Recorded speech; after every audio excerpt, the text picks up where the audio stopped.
Bonsoir, salam. Donc, comme le titre de la vidéo l'indique, donc je parle de ces ex-musulmans qui ont quitté la religion musulmane et qui malheureusement crachent dessus. Donc, c'est des ex-musulmans qui n'ont jamais été musulmans, jamais été pratiquants, je veux dire. Ils sont issus des familles musulmanes, mais ils n'ont jamais sûrement pratiqué. Peut-être qu'ils ont fait Ramadan, mais ils étaient forcés de le faire parce que bon, du coup, vu la société, c'est un peu compliqué dans les pays maghrébins et arabes en général ne pas faire le ramadan, donc manger devant tout le monde, c'était un peu compliqué, tout est fermé presque dans le ramadan, donc c'est pour ça qu'ils étaient forcés à le faire, alors qu'au fond d'eux, ils ne voulaient pas le faire. Et donc, c'est des personnes en fait qui ont quitté la religion musulmane, c'est leur droit, hein, ils sont libres de faire ce qu'ils veulent. Et même en fait, moi, je suis contre le fait de forcer quelqu'un à ne pas manger, à faire le ramadan s'il ne veut pas manger. Il faut savoir une chose, que l'islam n'est imposé à personne.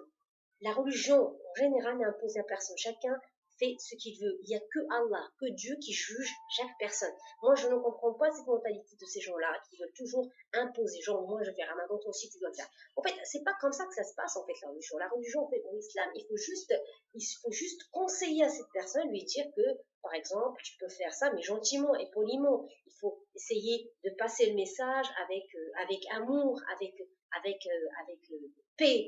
Donc, c'est de lui dire que vaut mieux que tu fasses ça, peut-être parce que si tu ne le fais pas, c'est ce qui t'attend, c'est ce qui t'attend. Le message pour que la personne puisse on va dire, le recevoir avec amour et avec paix. Peut-être ça va, mais pas avec agressivité. Mais surtout pas, il faut même pas la forcer, il faut pas la percer, parce qu'il faut savoir à l'époque de notre prophète, il a vécu avec des Qurayshites qui n'étaient pas musulmans, qui n'étaient pas juifs, qui n'étaient pas chrétiens, qui étaient laïques, et du coup, c'est des personnes, il a vécu avec des juifs, des chrétiens, donc c'est des communautés qui ont pu vivre ensemble dans la paix. Donc, parfois, bon, il y avait toujours des guerres un peu par-ci, par-là, mais bon, ils ont pu vivre ensemble. Donc, on ne peut pas imposer l'islam à tout le monde. Pas tout le monde est obligé d'être musulman. Si la personne ne ressent pas, elle n'a pas la foi, elle est libre en fait de ne pas l'être. Hein. Elle est libre de ne pas pratiquer. Moi, je préfère une personne qui revendique qu'elle ne le fait pas qu'une personne en fait, qu'elle ment à elle-même. Parce que tu mens qu'à toi-même. Et Dieu sait que tu ne le fais pas, que tu ressens pas, que tu n'as pas la foi et rien. Donc, c'est pas aux hommes d'imposer la religion à qui que ce soit, parce que nous sommes tous des êtres humains, que chacun s'occupe de sa vie. Donc ça, c'est entre parenthèses. Par contre, moi, le vrai sujet, c'est des personnes, en fait, qui ont quitté la religion, qui sont issues des familles musulmanes, et qui ne veulent plus de cette religion, ils n'aiment pas l'islam, tout simplement. Ils n'aiment pas l'islam, ils n'aiment pas le Coran, ils n'aiment pas les musulmans. Donc, mais c'est leur droit, ils sont libres de faire ce qu'ils veulent. Mais moi, ce qui m'intrigue, ce qui me choque, c'est le fait que certaines personnes, et la majorité d'entre eux, qui crachent tout le temps sur l'islam, sur les musulmans, sur le Coran. Et pire, ceux qui sont médiatisés, comme Zineb El-Razoui, comme Mohamed Sifawi, entre autres, il y en a plusieurs. Donc, ils sont là, en fait, ils sont toujours abonnés, présents pour cracher sur l'islam, je sais pas, il y a déjà une montée d'islamophobie, on a vu ça depuis quelques années, une montée d'islamophobie en France, surtout en France, par la fois de la France, et en Europe en général, il y a en Occident en général, donc il y a une montée d'islamophobie, les musulmans sont visés, surtout les personnes qui sont, on va dire, qui portent des tenues des musulmans, qui portent des tenues quand même on va dire du voile et tout ça. Donc c'est des personnes qui sont visées. Donc pourquoi mettre de l'huile au feu? C'est bon. Il faut être de notre côté. Déjà les musulmans ils sont discriminés, ils sont opprimés et tout. En plus de ça, vous nous rajoutez encore une couche. C'est des personnes qui se disent d'origine maghrébine, qui sont issues des familles musulmanes. Donc, au moins, ayez un peu de respect pour votre famille, pour les parents qui vous ont mis au monde.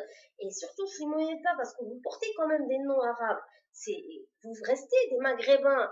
Aujourd'hui, vous êtes là dans les médias, comme la Razoui, comme le Sifawi, qui sont là dans les médias. C'est juste parce que vous êtes des petits putains de traîtres.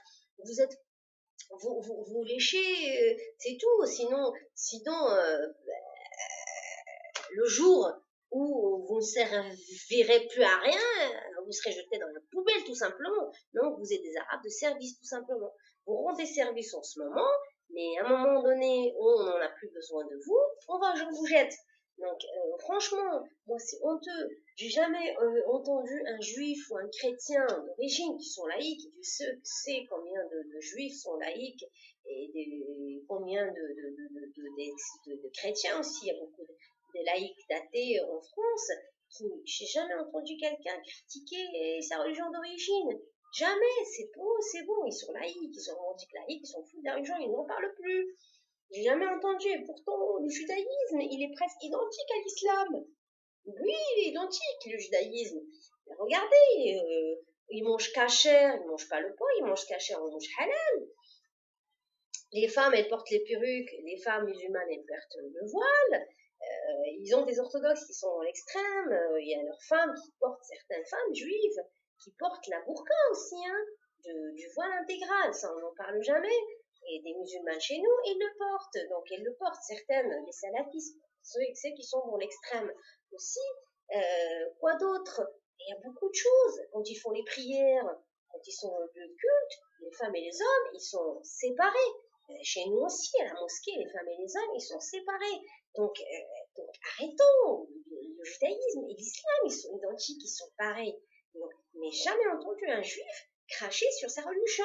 Mais pourquoi c'est toujours ces personnes issues des familles musulmanes, ces personnes qui sont d'origine musulmane, qui crachent toujours sur leurs origines? Vous n'aimez pas l'islam, on a compris le message, pas de souci. Mais foutez-nous la paix. Foutez à l'islam la paix, il vous a rien demandé. Foutez-nous la paix, c'est tout ce qu'on vous demande. Arrêtez, il y a déjà une discrimination, il y a déjà une montée d'islamophobie, c'est bon, on n'a pas besoin de vos avis de merde, c'est bon, on n'en a rien à foutre, on sait que vous n'aimez pas cette religion, mais là, c'est bien, en fait, aujourd'hui, ils font comment dire, l'apostatie, il y a même un mouvement ex-musulman qui sont là pour se battre, pour critiquer la liberté d'expression, pour critiquer l'islam, pour insulter l'islam, pour déformer les sourates et tout ça. Donc franchement, est-ce que vous n'avez rien d'autre à faire que ça? Ils sont payés pour ça? Vous êtes payés pour ça ou quoi? Vous n'avez rien d'autre à faire que ça. Donc moi, j'ai l'impression que c'est votre fonds de commerce. On a compris la chose. Dès que l'islam ne sera plus à la mode, vous passerez à autre chose. Mais franchement, vous êtes vraiment les chiens du service, tout simplement. Donc sur ce, si vous avez aimé ma vidéo, n'hésitez pas à me laisser un commentaire, à liker la vidéo, à vous abonner à ma chaîne pour plus de vidéos. Et je vous souhaite d'ici là une bonne soirée, une excellente soirée et à très bientôt, Inch'Allah. Au revoir.